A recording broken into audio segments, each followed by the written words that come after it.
दोस्तों, आप सभी का स्वागत है pop pop Toons official stories में। सो दोस्तों, ये नई कहानी शुरू से पहले जल्दी से इस वीडियो को लाइक, शेयर एंड कमेंट कर दीजिए और हमारे इस नए चैनल को सब्सक्राइब कर दीजिए, क्योंकि हम आते हैं हमेशा एक नए किस्से के साथ।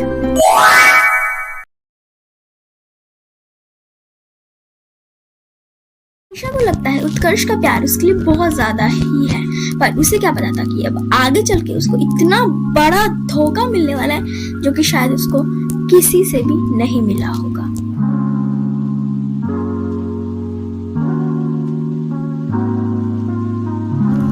ओह, ये सारिका इतनी सुबह सुबह किससे बात कर रही है? पूछूं क्या इससे? हाँ, पूछता हूँ। सारिका, सारिका, इतने सुबह सुबह तुम किससे बात कर रही हो? डन युकेश, अब पता चल गया है। मैंने एक प्राइवेट डिटेक्टिव को अरेंज किया था और वो ताइशा के पीछे लगा हुआ था, और अब ताइशा को एक सिटी क्लब में देखा गया है। वो किसी लड़के से मिली है, उत्कर्ष नाम के किसी लड़के से। अब वो लग रहा है कुछ और ही अपने दिमाग में सोच के रखी है। वो सब तो ठीक है, पर तुम्हारे कहने का क्या मतलब है? ताइशा एक उत्कर्ष नाम के किसी लड़के से मिली है और वो, मुझे कुछ समझ में नहीं आ रहा, थोड़ा साफ साफ बोलो।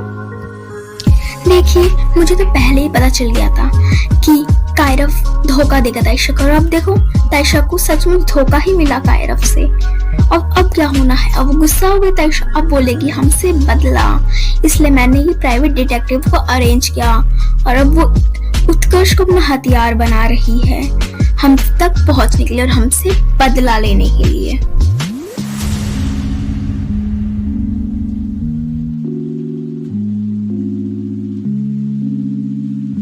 सर, आपकी और युकेश की वजह से अब ये कंपनी और भी ज्यादा पॉपुलर हो चुकी है।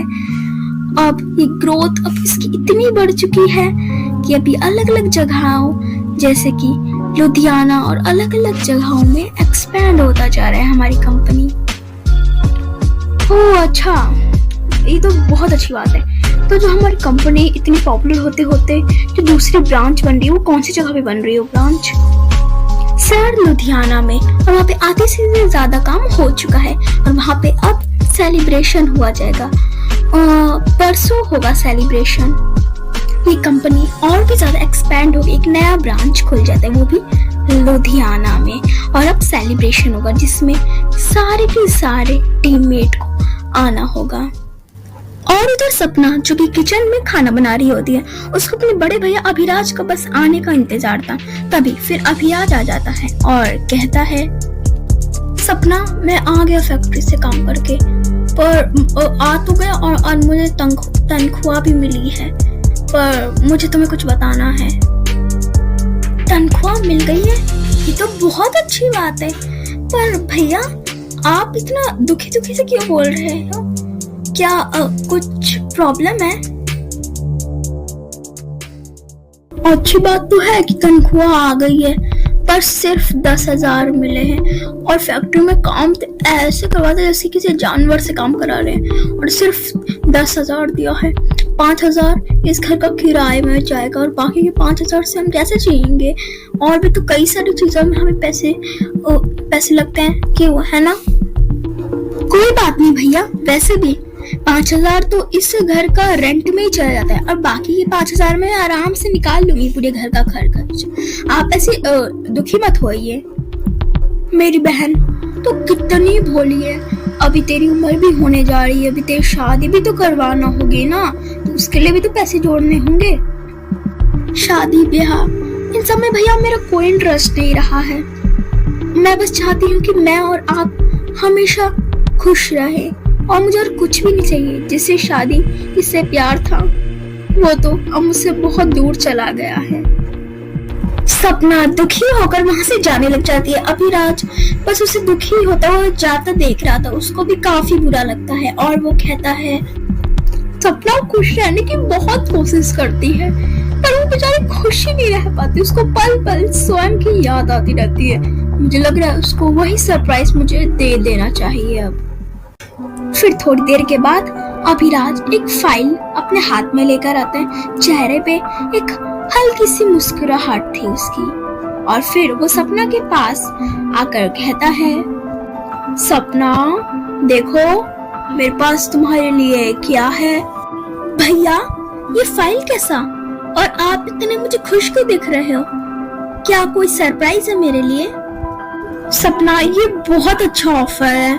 ये एक बहुत बड़ी कंपनी है जिसका अब एक्सपैंड होके इसकी दूसरी ब्रांच अब यहाँ लुधियाना में खुली है। ये कंपनी बहुत अच्छी है और यहाँ पे वो हर एक लड़का लड़की जो कि कम पढ़े लिखे हैं उनको ले रहे हैं। मैंने तो ऑफर एक्सेप्ट कर, तू भी कर ले, है ना। ये हमारे लिए बहुत अच्छा है और काफी ज्यादा सैलरी है।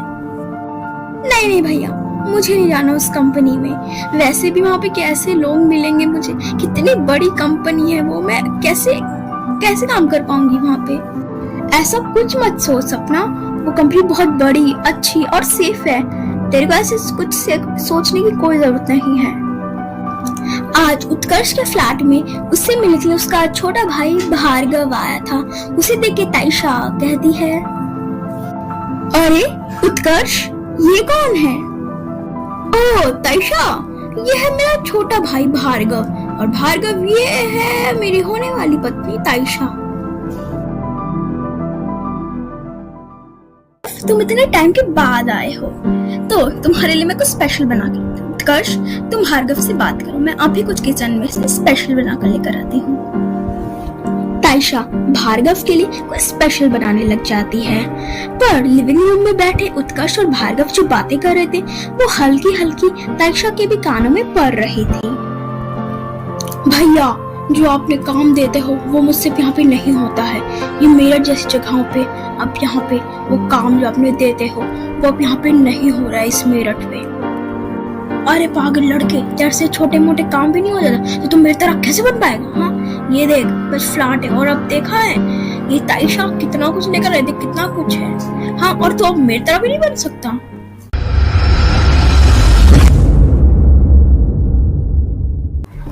अरे ये उत्कर्ष क्या बोला? और ये भार्गव मुझे इतना अजीब सा क्यों लग रहा है? भार्गव उत्कर्ष दोनों ही भाई क्या बातें कर रहे। अरे उत्कर्ष, क्या मैं इतना सोना ये सब पैसे लेकर आ, इसके बारे में क्यों वो बोल रहा है? क्या मुझे जाके पूछना चाहिए? हाँ। ओह हेलो, आई नो कि मैं तुम दोनों को तुम्हारी पर्सनल बात के लिए डिस्टर्ब करी, पर उत्कर्ष ये कैसी बातें कर रहे थे तुम भार्गव के साथ और कौन सा काम, मुझे अब साफ साफ बताओ। तुम्हें क्या ताइशा, तुम हमारी बातें छुप छुप के सुन रही थी?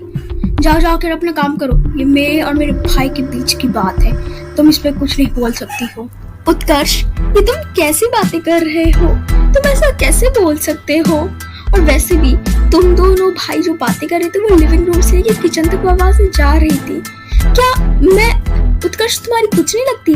और तुम किस बारे में बातें कर रहे थे वो मुझे कुछ नहीं बता सकते?